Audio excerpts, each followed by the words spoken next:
Hi everybody. How are you guys doing? Anyway, I'm doing these videos. I'll be doing them every Wednesday. This one is to talk about inflation, as most of us call it, the silent killer of our wealth. And I'm doing this because we had an article, if you haven't read it, if you're a Kenyan, that is talking about the way our economy is about to bubble burst. Okay, so right now, the real quick, what is really inflation? I don't know if you guys grew up. I remember when I was young, I was like, man, the bread was $2. Now in Kenya, shillings, and now the bread is like 100. I don't even know the price of bread in Kenya, but it grew up so high. And most of us always say, even I remember when my dad was like, I miss those days when the cars were costing less, and really nothing has changed. Is the thing that took place is inflation. So that's why inflation is is a key to our wealth that we need to learn about. So what is really inflation? Inflation is the rise in prices of goods and services. Okay, the rise in price of goods and services is inflation. When the price of goods and services increase, it decreases our value of our money, and in turn it decreases our purchasing power. Okay, so that is just why inflation is important to learn. What brings about inflation is what we need to know. Number one thing that brings inflation is business owners. Oh my God. When the business owners start rising the prices of goods and services, we have inflation. But this is not necessarily a problem. The problem is even them, maybe they're being affected with things like maybe their workers, the people who work for them, demanding for high prices of goods and services. Another thing that affects them is also when the things like prices like oil are increased. So then they have to increase the price of goods and services. When they increase the price of goods and services, they increase inflation. You see how that partner goes. Another thing is the number two thing is brought about, inflation is brought about by, is the demand. When we have a lot of us demanding for an item and the supply cannot meet the demand, then inflation takes place. The prices of that thing that we demand for, in this case is the land, goes very, very high.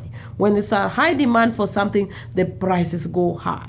Okay, the third way that inflation is brought about is the government. Oh my God, when the government prints so much money into the economy, it's not a bad thing. Everybody wants the government to print more money. Somebody like, it's a good thing, because we all have a lot of money. It increases, more people are getting paid better. It's a good thing. We all have money, but the problem is we all want the same thing. So what are we gonna do? We all gonna run for these things. We're gonna run for the house, we're gonna run for the cars. And what is gonna happen to those people when they see you all running for one thing? They cannot meet the supply. So the demand for you for those things like the land or the cars. So what are they're gonna do? They're gonna jack up the prices. You see how that goes? And with the time, what happens? We lose the value of our money because we can no longer buy that thing. Okay, let's say for example, if that car was worth 10,000 and all of a sudden we have 40 people demanding for that car because the government just released some money in the economy, guess what? That car that was worth 10,000, the people, they have to meet these 40 people that are demanding for that car, and they all of a sudden they're gonna have to, the car owners have to jack up the prices of the car so that they can supply you a lot. Okay, and with that, now the money that you could have bought 4 cars with just got, so the value of your money just went. So with the time, the value of our money goes down, and that's how inflation works. Okay, so why is the inflation a very key thing to note? It's not necessarily bad, but it's bad when we have a lot of one area going too high and the other area is not going as well. For example, if you have like right now, the housings are going very high. If you are purchasing a land in Kenya, it's very expensive. But the problem is the wages are not meeting with those demands. You understand? Our salaries are not growing as high, or our the prices of other things are not growing as high. So that is the problem when things are not even out. I remember when I was a CNA, a nurse assistant, for those who don't know what CNA is, we get paid $10 an hour. That was 6 years ago. That was like, how many years? 10 years ago.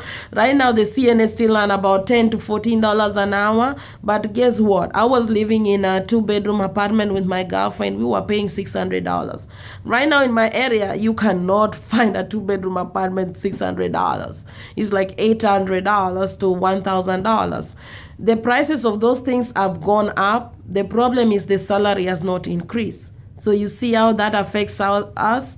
And so what do you need to really pay attention to when you're dealing with inflation? It decreases the purchasing power, but also it affects your growth of your money. For example, if you are putting your money in a bank or a place or any institution where it's giving you 0% or 1%, if you are in America, the inflation is at 3%.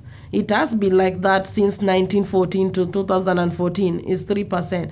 So if you're putting your money in these places that are not growing at 3%, you are losing to inflation.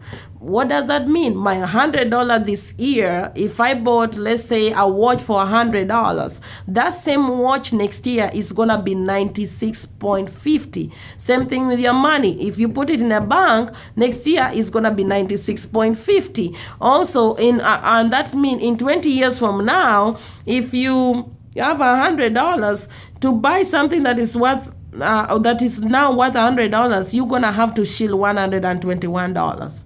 That is if inflation stay at 3%. Okay, so this is a very good thing to master. Even if you want to retire, let's say for example, you're thinking, oh, I'm gonna retire in $4,000.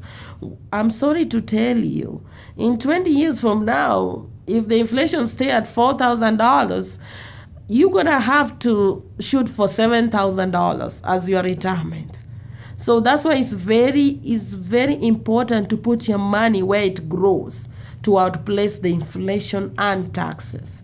Those two people you can never control, but they affect your financial future. So you need to pay a very close attention to them. Okay, I hope this helped you. This is Miss B Finance One-on-One. Follow me on Facebook, Betty Achapa. On YouTube, this video is going to YouTube. And of course, ask me for my Saving Your Future book. Okay, thank you guys, and see you at the top.